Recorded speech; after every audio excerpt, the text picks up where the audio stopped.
Imagine two neighbors, Leo and Marcus, living in the same upscale zip code. Leo earns $145,000 a year.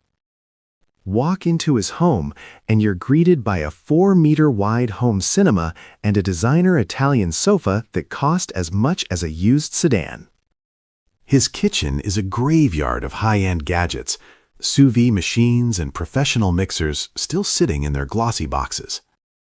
His closets are structural hazards bursting with fast fashion and unworn suits. Despite the high salary, Leo's heart hammers against his ribs every time he logs into his banking app. He is exactly 2 missed paychecks away from a total financial crisis. Now look at Marcus, who earns $68,000 per year. His apartment is airy, quiet, and full of open space.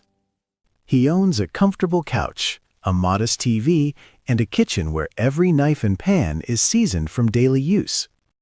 His spare room isn't a storage locker for stuff, it's an actual guest bedroom. Marcus checks his bank balance with a bored shrug of confidence. He has 18 months of living expenses in liquid cash and automatically invests 25% of every paycheck. Living in the same neighborhood, the man earning half as much has nearly 10 times the financial security. This isn't a story about who works harder. It's about the invisible relationship between possessions and freedom that most people never calculate. Leo isn't bad with money in the sense of having a gambling habit. He has simply built a lifestyle that requires every cent he makes to survive. Marcus discovered that owning less doesn't mean a lower quality of life. It means living deliberately. Today, I want to share the 10 minimalist money rules that separate those who are truly wealthy from those who are just rich on paper. These rules aren't about deprivation. They are about realizing that everything you own carries a hidden tax. Rule 1. The double price tag concept. Everything you own costs money twice. The first cost is the sticker price on the receipt, which is the only part most people see. The second cost is maintenance and rent, which is often larger than the first. For example, a large treadmill takes up roughly 20 square feet of floor space. In most cities, that space costs you between $600 and $1,000 in implicit rent every single year just to store it. Rule 2. Calculate cost per use. Stop looking at the price tag. Look at the utility over time.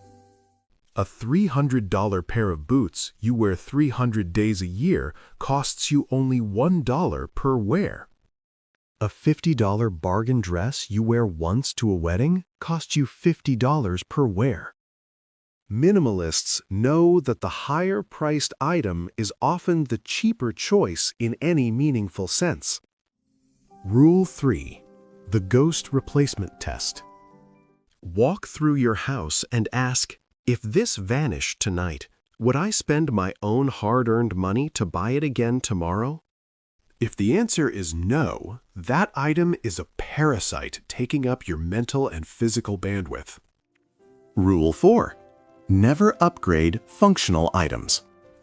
Wealth is destroyed when we replace things that still work perfectly. A phone that sends texts and takes clear photos is not broken just because a newer model exists. Boredom is a marketing trap, not a reason to spend. Rule 5. Automate the friction. Human behavior follows the path of least resistance. To save money, you must delete your saved credit card info from browsers and shopping apps. Set your investments to leave your account the same hour your paycheck arrives, so you never even see it. Rule 6. The 24-hour cooling period. Most needs are just urges that evaporate after a good night's sleep.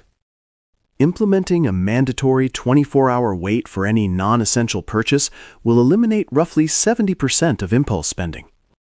Rule 7. Inventory your life regularly.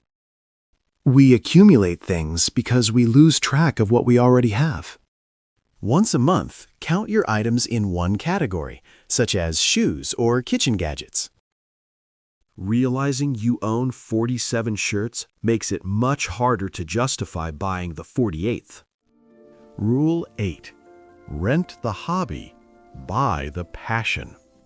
Closets are often museums of abandoned hobbies, containing dusty cameras and unused skis. Rent or borrow equipment 3 times before you ever commit to owning it.